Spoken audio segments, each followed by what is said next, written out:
La parole est à Geneviève Garrigos, qui se trouve sur Webex.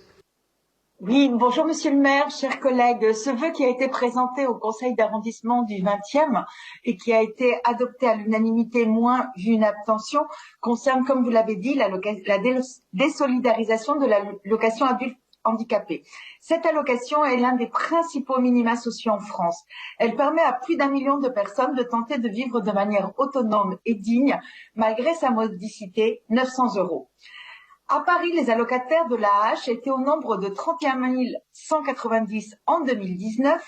Parmi eux, beaucoup étaient en couple et peuvent légitimement aspirer à se marier. Or, dès lors que c'est le cas, le principe de solidarité familiale prend le dessus et intègre le revenu de leur conjoint ou de leur conjointe au calcul de leur allocation, les rendant dépendants et dépendantes dans l'incapacité de pouvoir reprendre leur autonomie aisément en cas de souci, l'allocation étant purement et simplement supprimée lorsque le conjoint ou la conjointe dépasse les 1 634 € de revenus.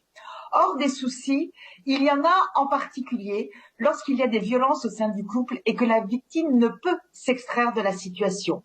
Des violences auxquelles les personnes en situation de handicap sont particulièrement confrontées.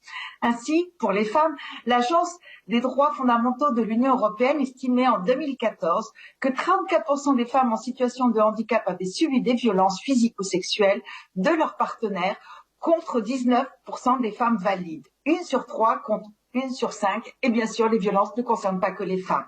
Ce problème majeur est encore plus flagrant pour les personnes allocataires que nous rendons dépendantes du revenu de leur conjoint puisqu'elles n'ont plus le moyen de vivre seules. La demande d'une désolidarisation des revenus du conjoint dans le calcul de l'AAH va dans le sens de plus d'autonomie pour ces personnes qui font partie des plus précaires. Une demande partagée par plus de 100 000 personnes qui ont signé une pétition sur le site du Sénat entraînant pour la première fois l'inscription de cette question à l'ordre du jour. Notre conseil en février dernier a déjà joint sa parole à celle des pétitionnaires par un vœu à l'initiative des élus communistes et citoyens. Depuis, le Sénat a donné son aval à cette désolidarisation,